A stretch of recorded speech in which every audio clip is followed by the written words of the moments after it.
Money purse Vanga Rajendra Prasad గారు రచించిన పుస్తకం మనీ పర్స్. ఇందులో ఇది 8వ భాగం. పిల్లల పెళ్లి పిల్లల పెళ్లికి ప్రణాళిక అవసరం. ప్రతి ఒక్కరూ హీరో హీరోయిన్లుగా మారేది పుట్టినరోజు పెళ్లి రోజుల్లోనే. ఆ ఒక్క రోజునే మన వాళ్ళందరి దృష్టి మన మీద పడుతుంది.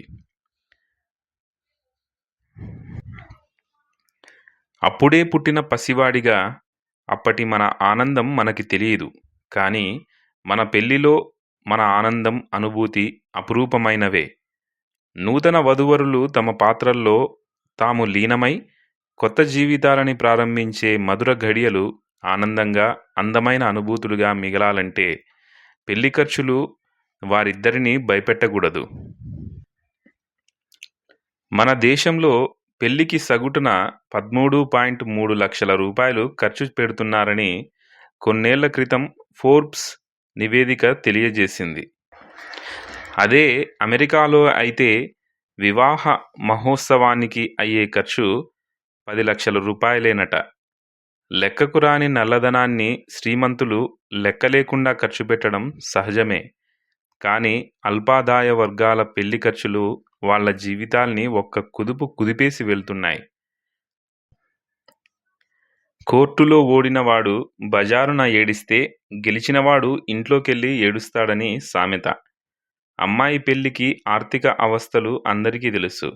అబ్బాయి పెళ్లికి ఆర్థిక ఇబ్బందులు మాత్రం ఆ కుటుంబానికి మాత్రమే తెలుస్తాయి. కోటులో దాగిన చినిగిన చొక్కాలా గుట్టుగా ఉండాలే తప్ప ఎవరూ పెళ్ళికొడుకు డబ్బు ఇబ్బంది పట్టించుకోరు. మన దేశంలో మగవారితో పోలిస్తే ఆడపిల్లల జనాభా తగ్గిపోతోంది.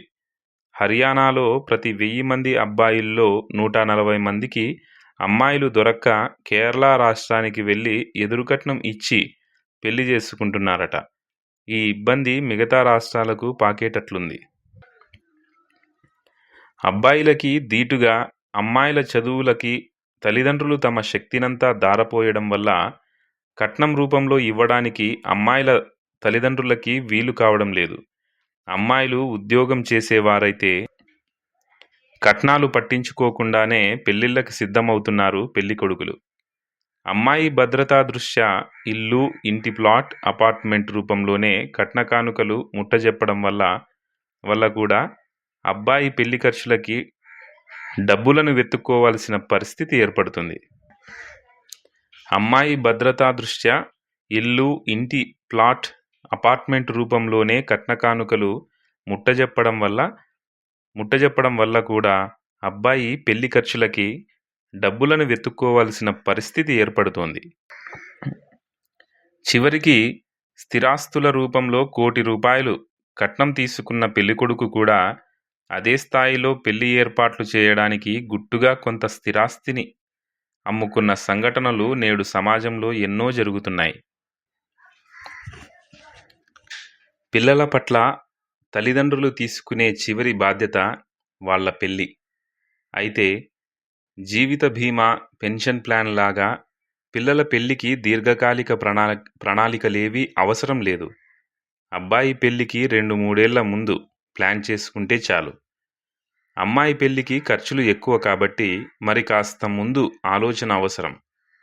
ఒక్కరోజు పెళ్లి ఆర్భాటంగా చేసి జీవితాంతం ఆర్థిక ఇబ్బందులు పడకుండా ఎవరి శక్తిని బట్టి వారు వీలుకాని ఆర్భాటాలకు పోకుండా వచ్చిన వారికి కనీస మర్యాద చేసి పంపిస్తే భవిష్యత్తు సుఖంగా ఉంటుంది. ఇక బీమా అవసరం కాదు, బాధ్యత. మీకు గుడికి వెళ్ళే అలవాటుందా? గుళ్ళో ఎంతసేపు ఉంటారు? ఓ పావుగంట, అరగంట. గుళ్ళోకెళ్ళేటప్పుడు చెప్పులు ఎక్కడ పెడతారు? గుడి బయట చెప్పుల స్టాండ్ ఉంటే అందులో పెడతాం. అది లేకపోతే ఏం చేస్తాం? గుడి బయట వదిలేసి వెళ్తాం. ఒక్క నిమిషం, మీ సెకండ్ హ్యాండ్ చెప్పుల విలువ ఎంతుంటుంది? అసలు మీరు వాడేసిన చెప్పుల్ని ఎవరైనా కొంటారా? ఎవరు కొనరు. కానీ ఎవరైనా కావాలనో పొరపాటునో వాటిని తీసుకుపోతే నడవలేం కాబట్టి రిస్కు ఎందుకు లెమ్మని చెప్పుల స్టాండులో పెట్టి నిశ్చింతంగా గుళ్ళోకి వెళ్తాం. అందుకయ్యే ఖర్చు మాత్రం ఏముంది? స్టాండు వాడికి రూ. 2 ఇస్తాం. అంతే కదా! అంటే గుళ్ళో గడిపే పావుగంట కోసం మన సెకండ్ హ్యాండ్ చెప్పుల్ని రూ. 2 బీమా చేయిస్తుంటాం. మరి మన జీవితాన్ని బీమా చేయించడం మర్చిపోవచ్చా? గుడి బయట చెప్పులు వదిలితే అవి పోవచ్చు, పోకపోవచ్చు. అయినా వాటి పట్ల రిస్కు తీసుకోం. సినిమాకెళితే 2:30 గంటల కోసం బైకుని స్టాండ్‌లో పెట్టి 10, 15 రూపాయలతో దాన్ని బీమా చేయిస్తాం. మన జీవితం చెప్పులు, బైకు కంటే హీనమైనదా? మనం నిజాయితీగా ఉండగలమని హామీ ఇవ్వగలం. కష్టపడతామని, భార్యాబిడ్డల్ని పువ్వుల్లో పెట్టి చూసుకుంటామని హామీ ఇవ్వగలం. కానీ రేపు కూడా బ్రతికుంటామని హామీ ఇవ్వగలమా? ఇవ్వలేం. మనం లేని లోటు ఎవ్వరూ పూడ్చలేనిది. కానీ మనం లేని ఆర్థిక లోటు గురించి మాత్రం మన కుటుంబానికి హామీ ఇవ్వగల అవకాశం జీవిత బీమా వల్ల లభిస్తున్నప్పుడు దాని గురించి కాస్త ఆలోచించాలి గదా! మనం బీమా గురించి సాధారణంగా ఆలోచించం. ఎందుకంటే మనం ఉన్నంతకాలం దాని అవసరం రాదు కాబట్టి.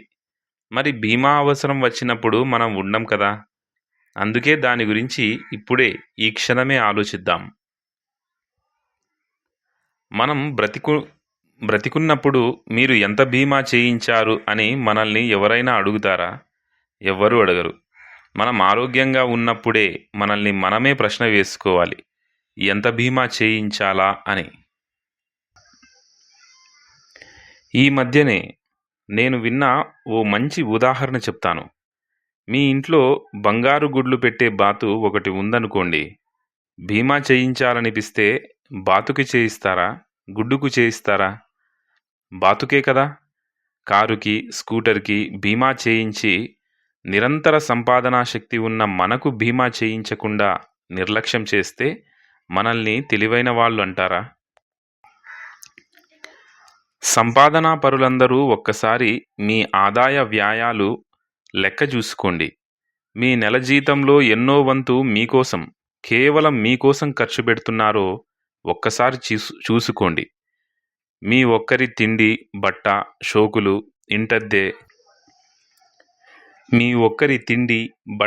షోకులు, ఇంటద్దెలో మీ వాటా ఇలా.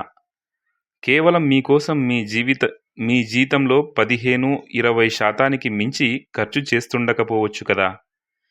అంటే మీ జీతంలో 80% కుటుంబం కోసం ఖర్చు పెట్టే మీరు, మీ జీతంలో 4-5% మీ కుటుంబ రక్షణ కోసం ఖర్చు పెట్టడం తెలివైన పనా కాదా? ప్రతి మనిషికి తప్పని మరణం గురించి, అది ఎప్పుడు ఎలా ఏ రూపంలో వస్తుందో తెలియని మనం ఈరోజే దాని గురించి కాస్త తెలివిగా మనసుతో ఆలోచిద్దాం.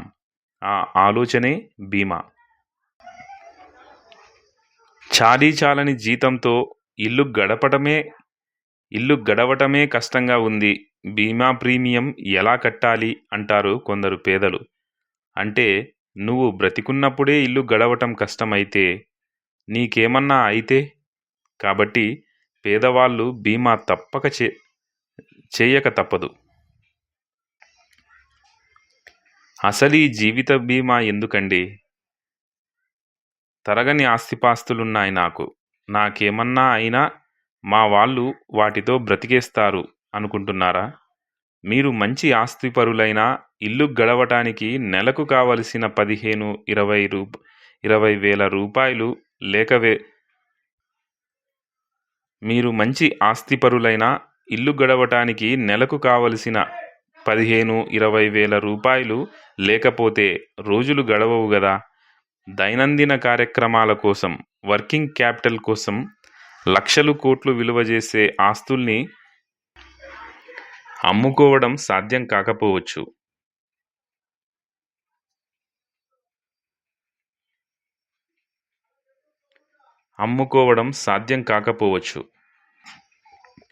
నేటి వేతన జీవులకి లక్షల్లో డబ్బు కూడబెట్టే పరిస్థితి లేనప్పుడు లక్షల రూపాయల బీమా కోసం నెలకి కొన్ని వందల రూపాయలు జీవిత బీమా కోసం ఖర్చు పెట్టక తప్పదు. మీరు నగదు నిల్వలు భారీగా ఉన్నవారైతే జీవిత బీమా కోసం కొన్ని వందలు ఖర్చు పెట్టడం కష్టం కూడా కాదన్నది నిజమే. సూక్ష్మంగా చెప్పాలంటే ధనవంతులు కాని వారికి జీవిత బీమా తప్పదు. ధనవంతులకు జీవిత బీమా చేయడానికి కష్టమూ కాదు. కాబట్టి ఇద్దరూ జీవిత బీమా చేయాల్సిందే. ధనవంతులు కాని వారికి జీవిత బీమా తప్పదు. ధనవంతులకు జీవిత బీమా చేయడానికి కష్టమూ కాదు. కాబట్టి ఇద్దరూ జీవిత బీమా చేయాల్సిందే. మీ జీవిత భాగస్వామి కూడా సంపాదిస్తుంటే మీ జీవితానికి బీమా లేకపోయినా పర్వాలేదనుకుంటున్నారా? మీ సంపాదన మొత్తం పొదుపు చేస్తూ మీ జీవిత భాగస్వామి జీతం మాత్రమే మీరు ఖర్చు చేసే వారైతే మీకు జీవిత బీమా లేకపోయినా పర్వాలేదు అనుకోవచ్చు. కానీ ఈ రోజుల్లో ఇద్దరి జీవితాల్ని బట్టి జీవిత ప్రణాళికలు, అప్పులు, ఖర్చులు ముందుగానే తయారైపోతున్నాయి. మరి ఇద్దరి సంపాదనల్లో ఒకటి ఆగిపోతే ఆర్థిక పరిస్థితి తలక్రిందులయ్యే పరిస్థితి రావచ్చు. కార్లలో తిరగడం అలవాటైన వారికి అనుకోని పరిస్థితి ఎదురైనప్పుడు బస్సుల్లో తిరగడం కష్టం కావచ్చు. అందువల్లనే ఇద్దరికీ జీవిత బీమా అవసరం. ధైర్యం కొనుక్కోండి. మార్కెట్లో ధైర్యాన్ని అమ్మరు.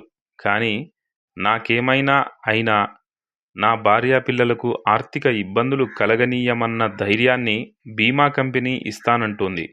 బీమా పాలసీతో ఆ ధైర్యాన్ని కొనుక్కోకపోతే అది నా తప్పే కాదంటారా? ఇవన్నీ చదివిన తరువాత జీవిత బీమా అవసరం కాదు, బాధ్యత అని మీకనిపిస్తే అది మీ కుటుంబంపై మీ ప్రేమకు చిహ్నం, మీ ఆర్థిక ప్రణాళికకు గుర్తు. ఆరోగ్య బీమా అత్యవసరం.